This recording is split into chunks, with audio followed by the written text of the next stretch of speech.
یہ فلسطین اور اسرائیل کے درمیان 3 پیراگراف کا ایک چھوٹا سا خط تھا۔ 2 نومبر 1917 عیسوی کو برطانیہ کے سیکرٹری خارجہ آرتھر بلفور نے ایک برطانوی یہودی کمیونٹی کے سربراہ لیونل والٹر روتھشائلڈ کے نام لکھا۔ اس خط میں لکھا تھا کہ اس خط سے جنم لینے والی لڑائی اگلے 100 سال تک لڑی جائے گی۔ اس کا اندازہ برطانوی حکومت کو بھی نہیں تھا۔ اسرائیل اور فلسطین کے درمیان کون غلط اور کون صحیح، ان دونوں میں کیا کشمکش ہے اور سب میں برطانوی حکومت کا کیا کردار ہے۔ ناظرین، یہ موضوع دنیا کے متنازع ترین موضوعات میں سے ایک ہے۔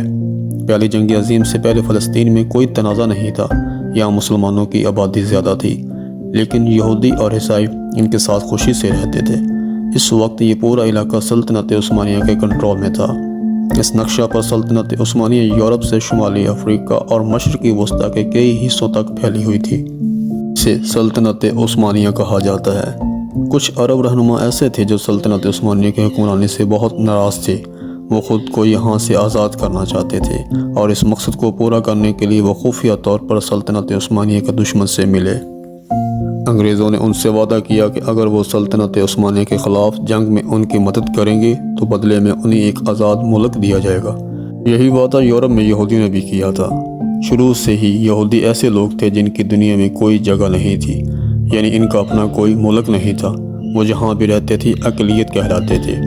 یورپ میں یہودیوں کو پہلے ہی کافی مشکلات کا سامنا تھا۔ انہیں نفرت کی نگاہ سے دیکھا گیا اور کئی جگہوں پر انہیں قتل بھی کیا گیا۔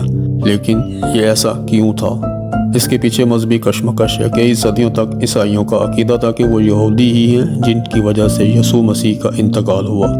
اس بنیادی تنازع کی وجہ یورپ میں عیسائیوں نے یہودیوں کو برداشت نہیں کیا۔ دنیا کی پہلی یہودی برادری کا نیٹ ورک جیسے کہ آج مضبوط ہے، پہلے بھی ہی مضبوط تھا۔ وہ فلسطین میں اپنا ملک حاصل کرنے کی تحریک کو صہیونیت کا نام دیتے تھے۔ اس تحریک کا آغاز 1896 عیسوی میں تھیوڈور ہرزل نامی یہودی سیاسی کارکن نے کیا۔ اس نے ایک کتاب لکھی جس کا انگریزی میں ترجمہ یہودی ریاست ہے۔ انہوں نے یہ بھی لکھا کہ اگر یورپ کے یہودی پر امن زندگی گزارنا چاہتے ہیں تو انہیں فلسطین کو اپنا ملک بنانا ہوگا۔ شروع میں بہت سے یہودی اس تصور کے خلاف تھے۔ وہ کہتے تھے کہ ہم یہودیوں کے خلاف نفرت کی وجہ سے اپنا ملک کیوں چھوڑیں، لیکن دیکھتے ہی دیکھتے یہ تحریک سیاسی شکل اختیار کر گئی۔ دنیا کے یہودیوں نے فلسطین کا رخ کیا۔ انہیں ان کی اپنی برادری کی طرف سے مالی امداد دی جا رہی تھی۔ انہیں وہاں کا کاروبار اور کارخانے لگانے کے لیے بھی ادائیگی کی گئی۔ برطانوی حکومت نے یورپی یہودیوں سے وعدہ کیا کہ وہ انہیں سلطنت میں اپنا ملک بنانے کا موقع ضرور دیں گے۔ 1917 عیسوی سے آگے پہلے جنگ عظیم جاری تھی، جس میں سلطنت عثمانیہ کو پوری طرح شکست ہوئی تھی۔ 2 نومبر 1917 عیسوی کو برطانوی وزیر خارجہ آرتھر بلفور نے برطانوی یہودی کمیونٹی کے سربراہ لیونل والٹر روتھشائلڈ کو ایک خط لکھا۔ اس خط میں لکھا گیا کہ برطانوی حکومت نے فیصلہ کیا ہے کہ یہودی فلسطین آئیں اور اپنا ملک آباد کریں۔ روتھشائلڈ کو یقین دلایا گیا کہ برطانوی حکومت اس کے لیے ان کا بھرپور ساتھ دے گی۔ یہ بھی لکھا تھا کہ اس سے یہاں رہنے والے مسلمانوں کو کوئی نقصان نہیں پہنچے گا۔ بلفور کے خط کے 1 ماہ بعد برطانوی فوجیوں نے آ کر فلسطین پر قبضہ کر لیا اور اس طرح سلطنت عثمانیہ کی 400 سالہ حکومت کا خاتمہ کر دیا۔ لیکن سوال یہ ہے کہ برطانوی حکومت بدلے میں یہودیوں کو اپنا ملک دے کر کیا حاصل کرنا چاہتی تھی؟ در حقیقت انگریز صرف ایک چیز چاہتے تھے کہ سلطنت عثمانیہ کے بعد کوئی ایسی ریاست ہو جو مستقبل میں ان کا ساتھ دے سکے۔ اسی لیے انہوں نے یہودیوں سے الگ ملک کا وعدہ کیا تھا، لیکن بدلے میں یہودیوں نے یہ وعدہ بھی کیا تھا کہ وہ اپنا ملک بنانے کے بعد انگریزوں کو نہیں چھوڑیں گے۔ جنگ میں جیتنے والا ملک اگلے ملک پر قبضہ کرے گا اور اس پر حکومت کرے گا جب تک وہ آزاد نہ ہو جائے۔ پہلی جنگ عظیم میں فلسطین برطانیہ کے حصے میں آیا۔ انہوں نے وہاں یہودی کالونی بنانے کی پوری کوشش کی اور ایسا کرنے میں کامیاب رہے، لیکن جو عرب پہلے سے وہاں مقیم تھے ان کا خیال ہے کہ برطانیہ نے ہم سے ہماری آزادی کے بارے میں نہیں پوچھا۔ 1919 عیسوی میں آرتھر بلفور نے ایک یادداشت لکھی جس میں اس نے لکھا کہ فلسطین میں رہنے والے عربوں سے ان کی مرضی کے بارے میں پوچھنے کی ضرورت نہیں ہے۔ فلسطین کے عربوں کی نظر میں برطانیہ کا یہودیوں کے لیے بنایا گیا قانون بہت نرم تھا۔ فلسطین میں دنیا بھر سے یہودی تارکین وطن آنے لگے۔ انہوں نے وہاں اپنے اسکول بنائے، کارخانے کھولے اور انگریزوں کی مرضی سے اپنی ایک چھوٹی سی فوج بنائی جسے ہاگنا کہتے ہیں۔ فلسطین کے عربوں کے پاس یہ سوچنے کے سوا کوئی چارہ نہیں تھا کہ انگریز ہماری آزادی کے لیے کچھ نہیں کر رہے بلکہ ہماری ہی زمین دوسروں کو دے رہے ہیں۔ چند سال تک یہ برداشت کرتے رہے، لیکن 1939 عیسوی میں وہاں کے عربوں نے آواز اٹھانا شروع کر دی۔ لیکن انگریزوں کے سامنے آواز اٹھانے کا ایک ہی مطلب تھا، خیانت۔ فلسطین کے عربوں کو اس کام کی سخت سزا دی گئی۔ کچھ گرفتار ہوئے، کچھ لیڈروں کو فلسطین سے نکال دیا گیا اور کچھ کو پھانسی دے دی گئی، لیکن پھر بھی فلسطین کے عربوں نے اپنی ہڑتال ختم نہیں کی۔ اس پر برطانوی حکومت نے معاملے کو حل کرنے کے لیے پیل کمیشن بنایا۔ اس کمیشن نے سلطنت میں بد امنی کا حل یہ نکالا کہ فلسطین کو 2 حصوں میں تقسیم کر دیا جائے۔ فلسطین کے عربوں نے اس حل کو قبول نہیں کیا، کیونکہ حقیقت میں بد امنی اس بات پر تھی کہ فلسطین کیوں تقسیم ہو رہا ہے۔ 1939 عیسوی تک ان کی ہڑتال جاری رہی، یہاں تک کہ برطانوی حکومت کا وائٹ پیپر جاری ہو گیا۔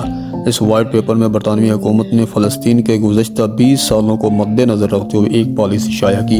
اس پالیسی میں سب سے پہلے پیل کمیشن کو مسترد کیا گیا، جس نے ارباب اختیار کی ہڑتال ختم کر دی۔ اس کے علاوہ فلسطین میں نئی یہودی تارکین وطن پر بھی پابندیاں عائد کر دی گئیں، اور جو یہودی پہلے سے فلسطین میں موجود تھے انہیں بھی عربوں کی زمین خریدنے سے روک دیا گیا۔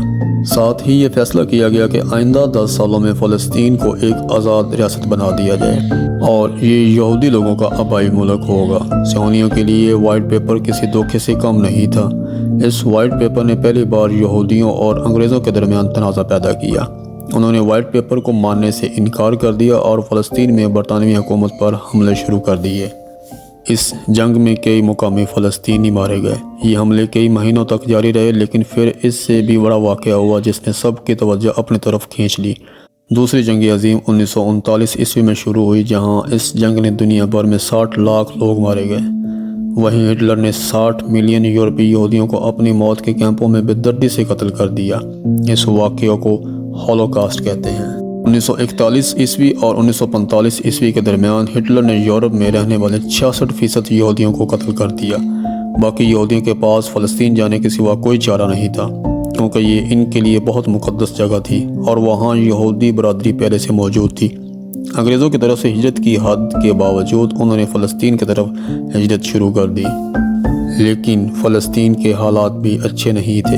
صہیونی ابھی تک انگریزوں کے خلاف وائٹ پیپر کے خلاف جنگ لڑ رہے تھے۔ دوسری جنگ عظیم کے بعد انگریز تھک چکے تھے اور فلسطین میں صہیونیوں کے خلاف لڑنے کی ہمت نہیں رکھتے تھے۔ 1947 عیسوی میں انہوں نے فلسطین چھوڑنے کا فیصلہ کیا اور فلسطین میں وہ رسومات جو انہوں نے اقوام متحدہ میں پھیلائی تھیں اپنے ہاتھوں میں تھما دی۔ اس وقت فلسطین میں یہودیوں کی تعداد 6,30,000 جبکہ عیسائی 1,43,000 اور 11,81,000 مسلمان تھے۔ یہ اعداد و شمار ایک اطالوی یہودی ڈیموگرافر سرجیو ڈیلا نے دی۔ اس وقت مسلمانوں کی آبادی واضح طور پر یہودیوں سے دگنی تھی، لیکن اقوام متحدہ نے فلسطین کی تقسیم کے منصوبے میں یہودیوں کو 55% زمین دینے کی تجویز پیش کی۔ اقوام متحدہ کی جنرل اسمبلی میں اس تجویز کو 72% ووٹ ملے اور یہ طے پایا کہ یہودیوں کو فلسطین کی زمین میں 55% حصہ ملے گا، جبکہ دوسری طرف اقوام متحدہ نے کبھی یہ نہیں سمجھا کہ یہ صرف 30% یہودیوں کو 55% زمین ملے گی۔ اس وقت اقوام متحدہ کی اسمبلی میں ہندوستان بھی موجود تھا اور بھارت نے بھی اس فیصلے کے خلاف ووٹ دیا۔ اس وقت پی ایم جواہر لال نہرو نے اقوام متحدہ کے فیصلے کے خلاف کافی آواز اٹھائی تھی۔ انہوں نے کہا کہ اقوام متحدہ کے ہندوستانی سفیر کو صہیونیوں کی جانب سے انہیں ووٹ دینے کے لیے رشوت کی پیشکش کی گئی۔ ویسے بھی تمام عرب ممالک نے اقوام متحدہ کی اس قرارداد کو مسترد کر دیا اور فلسطین میں صہیونی اور فلسطینی آمنے سامنے آ گئے۔ دونوں طرف سے ایک دوسرے پر حملے شروع ہو گئے، لیکن ظاہر ہے کہ یہودیوں کی فوج مضبوط تھی، اس لیے فلسطین ان کا مقابلہ نہیں کر سکتے تھے۔ 14 مئی 1948 عیسوی کو ڈیوڈ بین گورن نے سرکاری طور پر اسرائیل کی ریاست کا اعلان کیا۔ وہ پہلے ہی اسرائیل کے پہلے وزیر اعظم تھے۔ 1948 عیسوی میں تمام پڑوسی عرب ممالک نے اسرائیل پر حملہ کرنے کا فیصلہ کیا، کیونکہ وہ پہلے ہی اقوام متحدہ میں اس کے خلاف ووٹ دے چکے تھے۔ دوسری بات، ان کا خیال تھا کہ انگریزوں کے لیے ہمارے ملک پر قبضہ کرنے کا یہ ایک نیا طریقہ ہے۔ پہلی عرب اسرائیل جنگ تھی جس میں 5 عرب ممالک نے ایک چھوٹے سے اسرائیل پر حملہ کیا، جس کو ابھی چند ماہ ہی گزرے تھے، لیکن اسرائیل کو مغربی ممالک کی حمایت بھی حاصل تھی اور در حقیقت ان کے پاس بہت مضبوط فوج بھی تھی۔ لہذا اسرائیل نے تنہا 5 عرب ممالک کو شکست دی۔ جنگ ختم ہونے کے بعد اقوام متحدہ نے فلسطین کے لیے جو علاقے چنے تھے اب اسرائیل نے ان پر بھی قبضہ کر لیا ہے۔ مغربی کنارہ اردن کے کنٹرول میں آتا ہے اور غزہ کی پٹی مصر کے کنٹرول میں ہے۔ 1967 عیسوی میں عرب اسرائیل جنگ ہوئی، جس میں اسرائیل نہ صرف مغربی کنارہ بلکہ غزہ کی پٹی اور مصر کے پورے جزیرہ نما سینائی کا کنٹرول سنبھالتا ہے۔ اس سب کے درمیان فلسطین کے لوگ اپنا ملک بنانا چاہتے ہیں۔ اس وجہ سے انہوں نے اپنی الگ تنظیم بنائی جسے PLO کا نام دیا گیا۔ شروع میں وہ زبردستی اپنا ملک حاصل کرنے کی کوشش کرتے ہیں۔ اپنی آواز بلند کرنے کے لیے PLO نے بہت سے طیارے اور جہاز ہائی جیک کر لیے۔ اس لیے امریکہ اور اسرائیل کی جانب سے PLO کو دہشت گرد تنظیم قرار دے دیا گیا، لیکن بہت سے ممالک PLO کو دہشت گرد تنظیم نہیں مانتے تھے۔ وہ صرف انہی انقلابی سمجھتے تھے جو اپنا ملک بنانا چاہتے تھے۔ 1974 میں PLO کو اقوام متحدہ میں باضابطہ طور پر تسلیم کیا گیا، اس حقیقت کے بغیر کہ وہ فلسطینی عوام کے نمائندے ہیں۔ اس کے بعد 1979 عیسوی میں مصر اور اسرائیل کے درمیان امن مذاکرات کامیاب ہوئے اور مصر اسرائیل کو سرکاری طور پر تسلیم کرنے والا پہلا عرب ملک بن گیا۔ اس پر اسرائیل نے اپنا جزیرہ نما سینائی مصر کو واپس کر دیا، لیکن 2 سال بعد مصر کے وزیر اعظم کو انتہا پسند گروہ نے قتل کر دیا۔ انہوں نے اسرائیل کے ساتھ صلح کیسے کی؟ اتنے عرصے میں مغربی کنارے پر اسرائیلی قبضے کی وجہ سے بہت سے یہودی وہاں اپنا گھر بنانا شروع کر دیتے ہیں، لیکن عالمی برادری نے اس پر اعتراض کیا کیونکہ یہ دراصل 1947 عیسوی کے اقوام متحدہ کے تقسیم کے منصوبے کے خلاف تھا۔ مغربی کنارے کا علاقہ دراصل فلسطین کے لیے مخصوص تھا، لیکن اسرائیل نے وہاں پر قبضہ کر لیا اور وہاں اپنے لوگوں کو آباد کرنا شروع کر دیا۔ 1992 عیسوی میں ایک بار پھر اسرائیل اور PLO کے درمیان امن مذاکرات طے پاتے ہیں۔ PLO کے رہنما یاسر عرفات نے اسرائیل کو تسلیم کر لیا اور اسرائیلی وزیر اعظم یزاک رابن PLO کو تسلیم کر لیتے ہیں کہ PLO دہشت گرد تنظیم نہیں ہے۔ اس دوران PLO بھی الگ ہو گئی۔ ان کا دوسرا بازو ہے جو اسرائیل کے ساتھ کوئی مفاہمت نہیں چاہتا، اور یہ وہی PLO ہے جسے آج ہم حماس کے نام سے جانتے ہیں۔ جبکہ دوسری جانب اسرائیل کا انتہا پسند گروپ بھی اپنے وزیر اعظم کے خلاف جاتا ہے اور کہتا ہے کہ فلسطین کے ساتھ کوئی سمجھوتا نہیں کیا جانا چاہیے، لیکن اس سے امن مذاکرات پر کوئی فرق نہیں پڑتا۔ PLO اور اسرائیل پہلی بار آمنے سامنے آئے اور اس مسئلے کو حل کرنے کی کوشش کی، لیکن مسئلہ یہ تھا کہ بہت سے اسرائیلی پہلے ہی مغربی کنارے پہ اپنے اپنے گھر بنا چکے تھے، وہ بھی اسرائیلی حکومت کی مرضی سے۔ تو حل یہ نکلا کہ مغربی کنارے کو 3 حصوں میں تقسیم کر دیا جائے۔ BA اور CA علاقے میں صرف فلسطین PLO کے کنٹرول میں ہوگا، ایریا B دونوں کے کنٹرول میں ہوگا اور ایریا C اسرائیل کے کنٹرول میں ہوگا۔ 1947 عیسوی میں اقوام متحدہ کا تقسیم کا منصوبہ یہاں نظر نہیں آ رہا تھا۔ فلسطین کو مغربی کنارے میں صرف چند ٹکڑے مل سکتے ہیں، وہ اپنی مرضی سے اپنی حکومت چلا سکتا ہے۔ PLO نے بھی اسے قبول کیا، لیکن پھر 1995 عیسوی میں کچھ ایسا ہوا جس میں تمام امن مذاکرات کو تباہ کر دیا گیا۔ یہودی انتہا پسند گروپ نے اپنے ہی وزیر اعظم کو قتل کر دیا۔ وہ نہیں چاہتے تھے کہ کوئی فلسطینی کسی بھی قیمت پر مغربی کنارے کے قریب نہ رہے۔ 1996 عیسوی میں فلسطین میں پہلے انتخابات ہوئے اور اس کی پہلی حکومت ہوئی، لیکن فلسطین کا عسکری ونگ حماس اس سے خوش نہیں تھا۔ اس سے الیکشن کا بائیکاٹ کیا گیا، یہی نہیں بلکہ وہ اسرائیل کو کئی خودکش بم حملے بھی کرواتا ہے۔ اس سے اسرائیل اور فلسطینیوں کے درمیان مزید نفرت پیدا ہو جاتی ہے۔ اس واقعہ کے بعد دونوں طرفیں جھڑپیں جاری ہو جاتی ہیں۔ اس سے بچنے کے لیے اسرائیل نے مغربی کناروں میں اپنی بستیوں کے گرد کنکریٹ کی دیوار تعمیر کی۔ اس سے فلسطینیوں کا جینا اور بھی مشکل ہو گیا۔ اس کے بعد 2006 عیسوی میں فلسطین میں دوبارہ انتخابات ہو رہے ہوتے ہیں اور اس بار حماس جیت جاتی ہے۔ یہ PLO پارٹی الفتح اور حماس کے درمیان خانہ جنگی کا باعث بنتا ہے اور فلسطین 2 حصوں میں بٹ گیا۔ آج غزہ کی پٹی پر حماس کا قبضہ ہے اور مغربی کنارے میں چھوٹے حصوں میں PLO اور فتح کی حکومت ہے۔ اسرائیل اور حماس کے درمیان زیادہ تر جھڑپوں میں غزہ کی پٹی سے اسرائیل پر راکٹ فائر کیے جاتے ہیں۔ یہی وجہ ہے کہ اسرائیل نے غزہ کی پٹی کے گرد ایک بڑی باڑ لگا رکھی ہے۔ آج ہر دوسرے یا تیسرے سال حماس اور اسرائیل کے درمیان پھر سے جنگ چھڑ جاتی ہے۔ آخری بار ایسا 2021 عیسوی میں ہوا تھا اور اب 17 اکتوبر کو حماس نے اسرائیل پر 5000 سے زائد راکٹ فائر کیے ہیں۔